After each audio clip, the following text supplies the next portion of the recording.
Hi, everybody. Thanks for joining us for another episode of Tech Strong Women. Where we feature amazing women doing amazing things in tech. I'm Jody Ashley, executive producer here at Tech Strong, and I'm here with my co-host Tracy Reagan, creator and CEO of Deploy Hub. And, Linux Foundation enthusiast, I like to call her. Before I introduce today's guest, I want to give you a quick update about Tech Strong. We recently launched a couple new sites, so you want to go out and check techstrong.ai out and go to our techstrongevents.com and see what we have upcoming that might interest you. We're always looking for sponsors and speakers, so be sure and check those out and reach out if you're interested. Hey, Tracy, what's on your mind today? Well, I figured I'd pick a topic around DevOps, considering our guests for today. But this came through my feed. So GitLab, everybody is familiar with GitLab. We're all familiar with GitHub Actions. But GitLab recently announced something that they call CI/CD steps. And this is a different way to manage workflows and using inputs from one step or outputs from one step as input to the next step. Now, the reason why I find this interesting is because I have spent it's not always about me, but I have spent probably the last 2 years evangelizing CD events because we have come to a crossroads with the DevOps pipeline that they are so scripted and so brittle that we're struggling with even adding any security into the process, like an SBOM. And on top of all the security issues we're having, now we're having AI introduced into the process, which is going to need even different types of testing and types of management. So we have to, from a DevOps perspective, we as a community have to fix this. And I applaud GitLab for creating their CI/CD steps, which is more of a language than a plug-in process to their platform.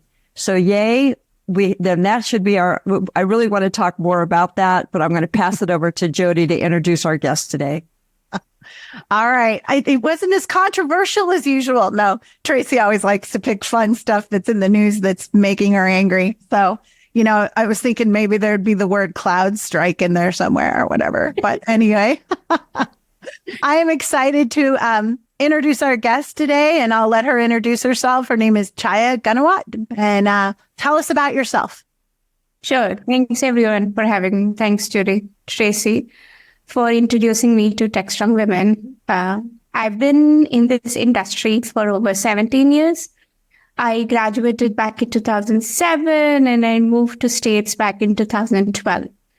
And currently I work at Amazon, and DevOps is my area of interest. And I'm so lucky and so privileged that I work in the same area. And I do share the excitement on the topic Tracy just mentioned, because this is our day-to-day life and we are trying to juggle how to be in line with what changes in the industry with AI, and also keep ourselves up to date with what changes we can bring it to make the things better in the DevOps arena. I've been in Amazon for over 4.5 years. I work in the cloud division, like I just said, to get you the buzzwords of cloud, and I'm on the optimized storage side. So that's pretty much my background looks like in the industry. And as all women, we always underestimate and we don't brag about ourselves, but if anybody wants to look at your LinkedIn profile, they'll see that you've been around and you've done some really interesting things, even in infrastructure. So let's talk about, I want our audience, I've talked about this a lot, but I want our audience to understand some of the challenges that we as a DevOps community have with adding new tools to the pipelines. Right. Can you give us an idea in general? We don't have to talk about AWS in particular, but in general, where you've seen pipelines, how many workflows we're talking about updating, what the challenge is from a cost perspective, from a team perspective, and from kind of changing the tires while you're driving down the road perspective. Exactly. So that's exactly the area that I wanted to focus on. So we need to understand where DevOps come into picture. Historically, anytime a development of a product or a feature is done, that's when the DevOps comes into picture to deploy it, to release it, and to get into the customer's hand. And usually those processes are legacy process. They've been here for a while. And then there are changes. Like you said, we are changing the tires while the car is moving. But DevOps is such a critical part of the business that it's actually the one ensures that whatever customers are asking for, they're getting it on time. Having said that, DevOps has evolved over time. Like I have seen the days from ClearCase. There's a tool, SCM tool, where we used to work at one site at a time to going to Git, which is like a global distributed system. So the lot has evolved. And one challenge that I see is the business hesitance towards change, because we want to ensure that the ongoing things doesn't get break.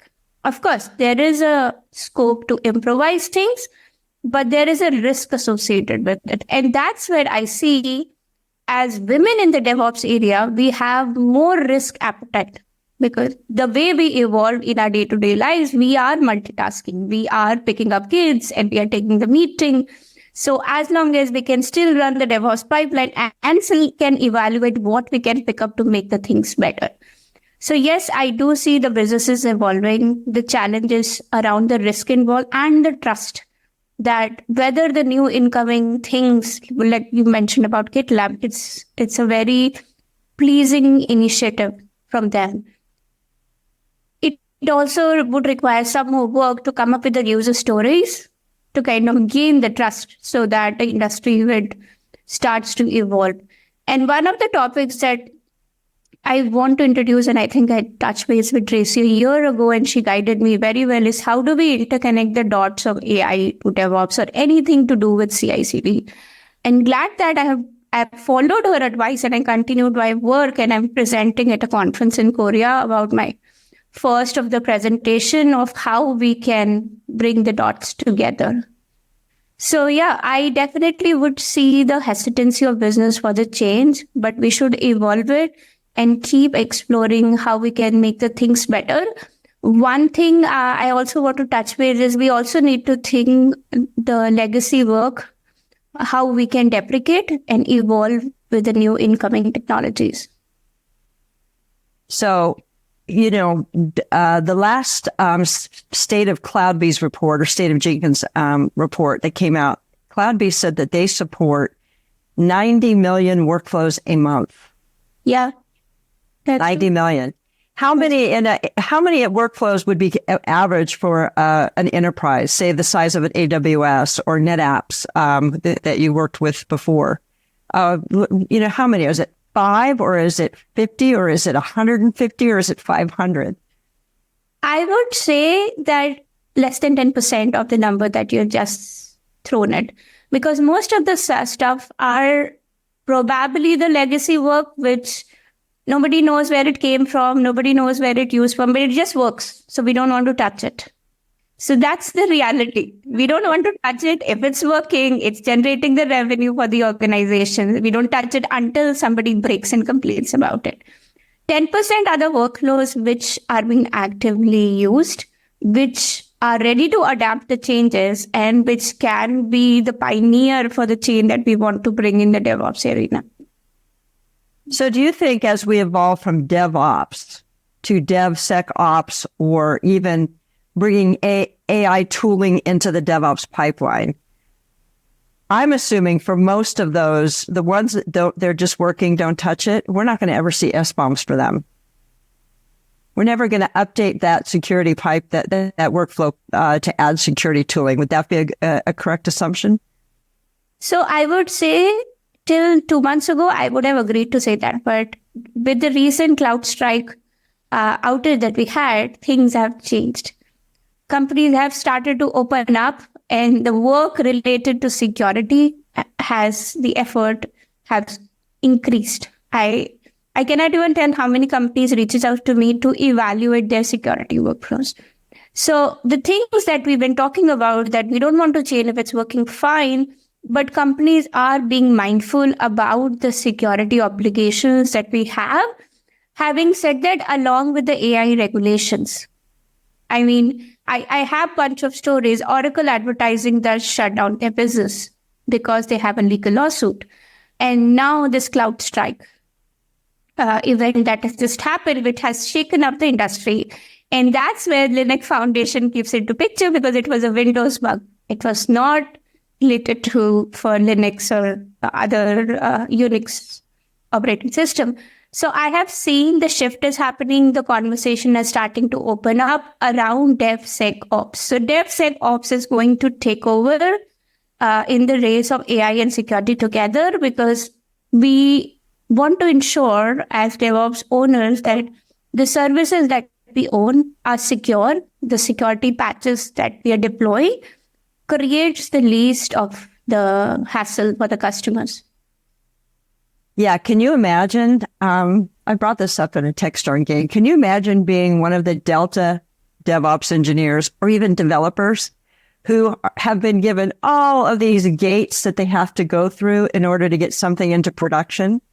Yeah. And then CrowdStrike comes up and updates something really, really low level without having to do any of those steps. I was, that story baffled me.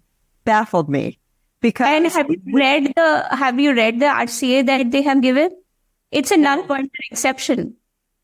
That's Come on. I mean, that's big, right? That's even big. That's huge. But why? Why was CrowdStrike outside? And maybe they have their own DevOps and testing process. I don't know.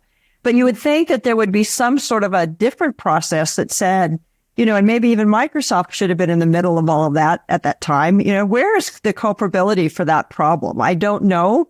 But I do know if I was sitting there as a Delta employee or any of the other companies were impacted, knowing that I work for the company and I'm not allowed to do what they just did, it would be really frustrating. And I would be very angry about it. Right. And I think it divided the industry into two groups, Windows versus Linux, the battle that's been ongoing for ages.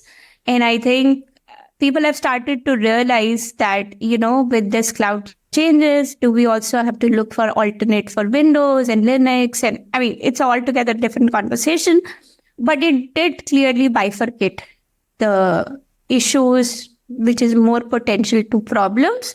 And I think one of the areas what we've not been talking in the industry for a while is whenever something changes, which is not in the control of customers, who is responsible for the damage, right?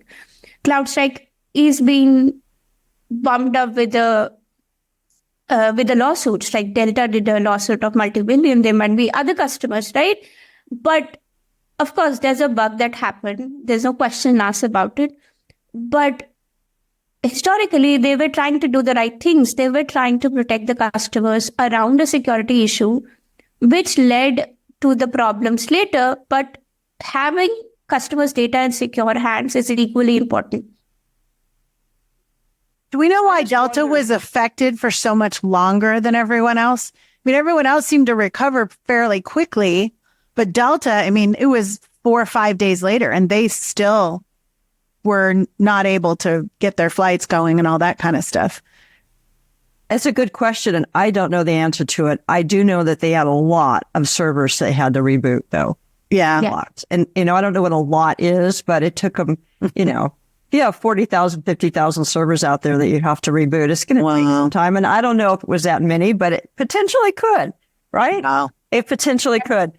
And I almost feel like that boo-boo, we'll just call it the oops, may change the way that companies like Delta and others think about hosted cloud environments. Do you think this will drive them back to having their own environments and not using a hosted environment? Right. And that is also a conversation that I've seen in industry happening. So there are two things what I can see as a trend that is happening. One is companies are starting to see, does having a distributed complex environment is giving the benefits that we want? Should we go back to monolithic? Monolithic meaning everything running on a single host. It could be metal. It could be the latest hardware, still hosted by the cloud providers, but we have the control. It's in our campus. It's hold. So that is one conversation that I started to see happening. The second thing is companies are trying to see whether it makes sense to have our own data centers. Like Bank of America just did it. They did it a couple of years ago and they said, we'll go to cloud, but we'll have our own private cloud. So I have seen that the shift discussion has started to happen. Companies want more control on their infrastructure, but cloud providers are also having a middle solution where they can still have things in their control and they can remotely still be managed by the cloud provider. So there are middle solutions that is being available. Well, I feel like when I heard that story and I kind of read through what occurred as much as I could understand, because again, I'm like, how did anybody allow it to get out? It made me realize that while we've been talking about DevOps for a long time at the application level, we don't necessarily talk about DevOps at the lower levels, right? At the operating system level, or where these agents are being added. Right. And to me, that tells me that maybe DevOps has gotten a little bit pushed back. People aren't thinking about it as much. We do have a lot of old DevOps workflows, as you pointed out, that we don't want to touch. And it's forgotten in many ways. And I feel like there should be a new revolution of DevOps tooling that can support more. Exactly. So I would say it is also on the DevOps people and the team. Historically, we are used to of taking all the heat and the pressure when it comes to us. So I can say that we need to start speaking up for ourselves. How many times, Stacey, have you seen a DevOps engineer in a project initiative meeting? They think we are not required. They will not go in a product launch meeting. We also have not been asking the right set of questions. For example, I can say that in 2007, when I started my career, like 2007, 8, 9, I was just taking, here is a release, please build it and deploy it. I never asked questions like, what's in the release? What is the purpose of it? Is it really required? Can this be automated? Right? But I never asked the question at the right time. But here I am at 2024. The question that I asked the first thing is, first of all, I start the conversation right at the beginning when they're even start of the thought. We need to ask the questions that what about the infrastructure? What about the security? What about the timelines? What about the automation, the testing, integration testing, unit testing? So it's also about the mindset of DevOps, people, resources to get involved right in the beginning, make sure you're heard, and make sure the teams take action items and deliver it. And then you get to time to design a CI/CD, which is more involved, less manual effort and less pressure on you and your team at the end. And you can reduce the customer pain points, which can happen because of release bugs. So I think tooling is evolving. There are a lot of automation available. Now it's time for people to evolve as the mindset. You know, that's a really good point, because when CI/CD pipelines first started getting built, and many of them are still running running to support production applications, they were built very organically. Yeah. And every development team probably created different types of pipelines that did different things, because we didn't really define clear standards. And like you said, DevOps teams are not often invited to a production release meeting for an application. Right. And now we have decoupled environments. So we have little tiny pieces being moved all the time without clear impact. And I think that CrowdStrike, if they had understood possibly the potential impact, maybe they would have controlled it a little tighter. So another kind of metrics that I feel like is important as we go into how DevOps and AI, what does an AI DevOps system look like? What should it be doing? And in my world, one of the first things it should be doing is it needs to auto remediate vulnerabilities. But to do that, you got to have an SBOM. I mean, I would say that that statement is more about the action. In my case, what I'm trying to do is identify me where the vulnerability exists. Remediation is more of a step. Step one is where we need to identify where the problem lies and then remediate that. So I think AI can truly help us because we do have tons of data. I mean, any organization, for safety reasons, they've been backing up data for ages, which has not been used. Every organization that I've worked with has petabytes, terabytes of data. And we know we have a data, we can train a model. It requires right investment, right mindset. Identify where the problems are. Once you have a list of problems, then we can think about, are all the problems worth solving it? They may not be. You pick top 5 problems where you can see a data is leaking or a security potential, this thing, fuzzing is required. And then you make a list. And then we can think about the remediation. So I think identifying where the gaps and DevOps can very well help on that, because I cannot imagine any company been running without DevOps. It's just that DevOps has not been leveraged outside the area of typical release deployment. Well, Jody, you can see why I was happy to have Chhaya come on. Oh, of course. Geeked out when we first met at a Jenkins World.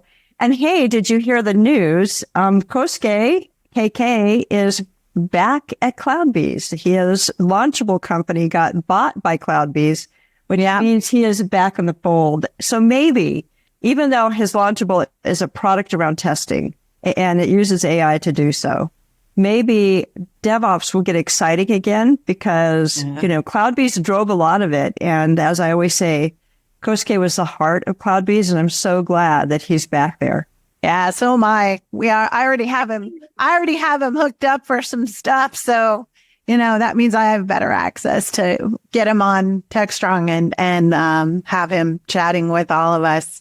So I have a question for you. Tracy and I love to dig a little deeper beyond just what we do. What made you want to be an engineer? What made you, is this when you started as a kid? Did your parents encourage you? Did you figure it out in college? What got you to this point?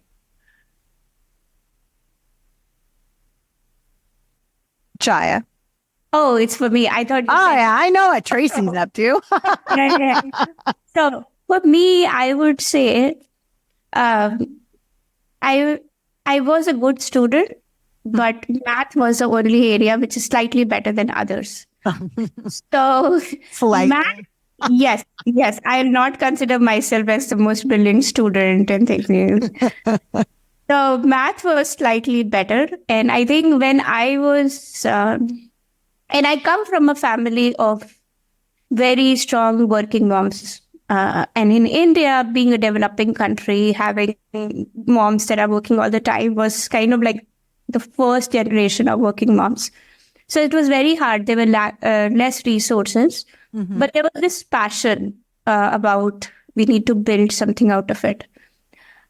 So my mom kind of pushed me to think about something that I can do better. And engineering that time was a very non-feministic arena.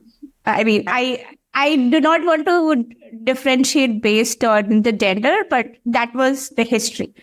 So that's how I got introduced to engineering. And then we had an entrance exam. And then I got into computer science back in 2003. And I did well. I mean, I graduated in 4 years in the timeline, I would say. So that's the kind of definition of me being a student. And how I land up in DevOps is because I'm a kind of person who like to get involved everywhere. Like I want to know what is product doing. What is the release? I want to know what does the leadership vision look like. I want to know what are the customer pain points. So development will put me in a shell of just working on one feature and just me taking care about only that thing. DevOps is that area that kind of gives me the holistic picture, where I can be there asking people the question which they don't want to get asked, to write and then where I'll be the first person to get the heat of customer issues. So that's kind of overall perspective that I wanted. And then I would say DevOps is something as an arena which I can relate as a woman also, because we're trying to do multitasking. We are trying to be everywhere. We are not an expert in an area, but we can handle 10 different things. We are very good at handling pressure. Like you can think about a kid's score gone wrong or your husband get impacted. You still have a household to run and you have a career. And same as DevOps, where this AI evolution is happening, your team is under pressure, there's a high attrition rate. And then there are product commitments that you have to deliver. So I think I'm very fortunate that I work in an area which such co-resonate with my personality and my area of interest. Well, now I know why you and Tracy are like buddies, because she's exactly the same way. Yeah, so I could hear her say the exact same definition of herself that, Yeah. you know, and it is true. I mean, women definitely can multitask, right? That's one thing we're really, really much better at than our counterparts in the world. and handling pressure. I have seen women handle much better under pressure. They can take the right decision with the right mindset, even when the pressure is really high. They don't lose their temper. They are more under control, I would say, of the situation. That's why I encourage women to try the areas of like DevOps or deployments or automation, where you can deliver much more and then you'll be happy. And then, of course, it can be challenging. It can go beyond the boundaries of work-life balance. And of course, I mean, 9 to 5 is all we wanted, but I don't even imagine Tracy logging off at 5 o'clock and say, my day is done. I don't think so. The world has evolved from that. So I do want to kind of encourage women to look around those mindset and boundaries and explore yourself in the other areas of engineering where you can contribute more. I think, the description that you provided has to do with a person is very curious. Yeah. I always wanted to understand how all the pieces fit together. Yeah. When I first got a computer, a desktop, first thing I did was opened up the case and looked at everything and pulled all the parts out. Why? I don't know, but I wanted to know what it was doing. I wanted to know how it worked, so I was very curious about how things work. Which is how I got into the build space, right? In writing make files and scripts, because how did those things get put together? And I think that a lot of women have that curiosity. So if you're a woman who watches our show and you're a developer and you have that curiosity, DevOps is a really, really good space. And there's no matter how quiet DevOps becomes, it's always going to be there because it's so critical. It's so critical to the software factory. We can't have a software factory without a DevOps pipeline, even if they're old and they need to be revamped. Right. And I also want to add it to that even though industry is seeing a little stability around hiring, but if you see, DevOps is still an area which is still on the hiring mode. Like we are hiring, organizations are hiring. And if in case something goes wrong, you as DevOps person would be in the later stages of anything people have to let go. So you can think about that area itself. It's a high demand, high pressure, but it is also an area where there's still a lot of scope to kind of ramp up in the career. Boy, there is a lot of scope. We have so much work to do in this space. We really do. And maybe it's going to evolve to a new name. It started with configuration management. Then it went to application lifecycle management. Then it went to continuous integration. And then it went to DevOps. And I'm probably missing an acronym along the way, but it's evolved and it will continue to evolve. But let's get back. This is a question that I'm really, I ask everybody. We talked a little bit about the DevOps and AI. Yes. And you pointed out the amount of data that we have. I say that all the time. Deploy is founded on the idea that we need to start gathering the deployment data for every release, snapshotting it, and looking at differences, right? When it comes to adding AI to the DevOps pipeline, can you think about that core data and what the metrics and metadata should look like? What's super important? We used to have DORA metrics, right? And DORA metrics those metrics have to evolve. It's not just frequency of deployment, for example, because we're deploying all the time in a decoupled environment. So what do companies, what's the directors and the C-level folks asking about today when it comes to deployments and DevOps in general? So there are two areas to look at it, right? One is we have this historical data, and then we have the data which is still incoming, which we are storing it, but storing it in an older format. So with AI, we have gone from RDS, structured to non-structured data. So it's not, we have the data, but it requires a lot of work to get into the model of AI where AI can understand it. So I do want to add, we have the data, but it may not be the right data for the AI model. It requires some work like data massaging, cleaning.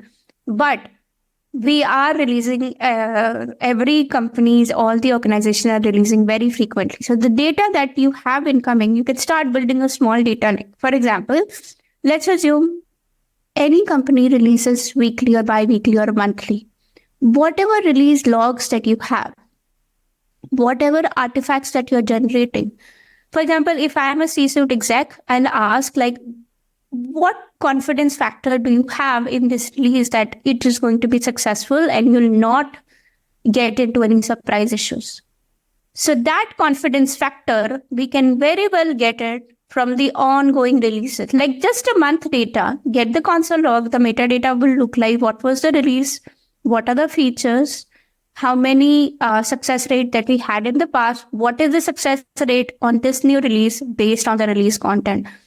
It's a very straightforward AI pipeline to build based on the logs that you have, probably a couple of weeks of an effort. And then you start to get in to see that this is the confidence factor that I have. And then you go back to the C execs and then say that, this release, I know you want to push it out, but it's a risk. Have your concerns be heard. If still a decision is being made to continue and deploy, that is a business unusual. But start getting it from that. Start to build the release confidence. And as a DevOps engineer, makes yourself educated with the AI tools. I don't think a lot of people are starting to understand. We are just hiding away in bushes so that companies will hire AI engineers to kind of build the DevOps gap. No, that's not going to happen. We as DevOps engineers need to learn, get the data, generate the metadata, and just get one metrics out, which is the release confidence. And then we should be good.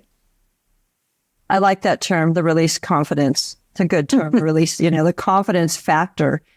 So there you have it, everyone. If you're in the DevOps world, there's so much work to do, building policies into this, building, risk management and all the security tooling. It's going to take some work. So, DevOps is definitely not dead. It's just not the shiny new tool that everybody's chasing because they're all going, oh, security, oh, AI. And who knows what's going to be next, right? You never know. Yeah, I would say that, Judy would think like I'm always contradicting with Tracy, but I have seen the other way around. DevOps has not now become ML Ops. So ML Ops is the new fancy term. And every company is that wanting to adopt AI, they need to have infrastructure and they need to know how to manage that infrastructure. So I would say that DevOps, the term is kind of revamping itself. And then we have a lot of work to do. It's not outdated. It's just that the system and the tool and the people need to get up to date with what's incoming. Yeah, 100%. I don't think we've seen a change. There's been waves of change in software. We went from the mainframe over to, screen scraping on PCs. It was still the mainframe. And then we went to server, farms and real, distributed applications, distributed meaning not on the mainframe. Then we went, during that time, we went from flat files to databases, SQL databases. But this this wave, with the security problems that we have facing us and the push, daily drip to do AI, when we don't even really have, there's AI testing out there, but not everybody understands how to use it yet. We are under the gun. And I've never seen DevOps, and, all through COVID, I've never seen DevOps engineers so stressed out. You talk about being able to manage stress. They had, regardless of a man or woman, they were trying to teach the kids and manage production releases, all sitting from home, trying to learn to use this new environment that we were going to be in, not at work. It was a stressful period. And I feel like COVID kept us from evolving in a way we need to meet the demands of today. So the DevOps community in general, I totally believe that we are behind the ball. And somehow we have to get caught up. And that's why I brought up the GitLab CI/CD steps and the new language to get away from, plugins and static workflow scripts, because this is not going to serve us in the future. It just can't. It's impossible. Right. And we need to evolve ourselves. The world has gone back to normal. But in going back to normal, we are not going back to normally the way DevOps used to work. Our world is this new arena that we are around with, and we need to ramp up ourselves and be good at being heard at and raise concerns at the right time. So we had another guest. She worked for Manpower, and she indicated that during COVID, women really took a hit in technology. Are you seeing women starting to come back? Are you seeing more women? Yeah, that's what I'm afraid of. So I think that, there is this thought about, nobody's hiring. I was like, it's not. Yes, companies have reduced or maybe slowing down of hiring, but let's assume there's one position across and there's like 100 applicants. Can you make sure as a candidate that you are there in the list of people who get shortlisted? So women are also kind of taking this heat that, industry is not hiring and I'm not up to the mark, so let me just hold on till the market gets better. So I do want to kind of challenge people to kind of get your best foot forward to be in the workforce, because we are in the middle of technology shift. And if you're out of the workplace in this technology shift with the thought that companies are not hiring, then there's a different battle that we have to fight after a few years. So women are not coming back. The reason for them is they have this fixed mindset of companies are not hiring. My advice to all of them is, yes, the hiring has slowed down. Put your best forward. Learn the new things that are coming up. Don't be shy away from giving interviews in the area which you have not worked before. You may find some, position adjustment, like from senior engineer to an engineer or from a VP to a manager, but be in the game. Don't sit on the stands. Back in the field, get yourself ramped up. The kids are back in school. So summers are opening up again. School season would be back. The things would get back into normal. The things that will get affected for the longest time is your career and is your mental health. The thought that we have that we are not there and we are home. So that's what worries me the most, is the mental health, the confidence of women when they've been working but not been working because of various reasons. Sound advice. Get back in the game. Don't sit on the sidelines. And, it can be kind of scary and hard sometimes when you're out there and, 100 resumes go through and there's 2 or 3 women. How do those 2 or 3 women even bubble up to the top? Especially if they took time off during COVID to raise kids and they have gaps in their history. Some of the AI now, technology you're using for resumes will just push you out because of that fact. Right.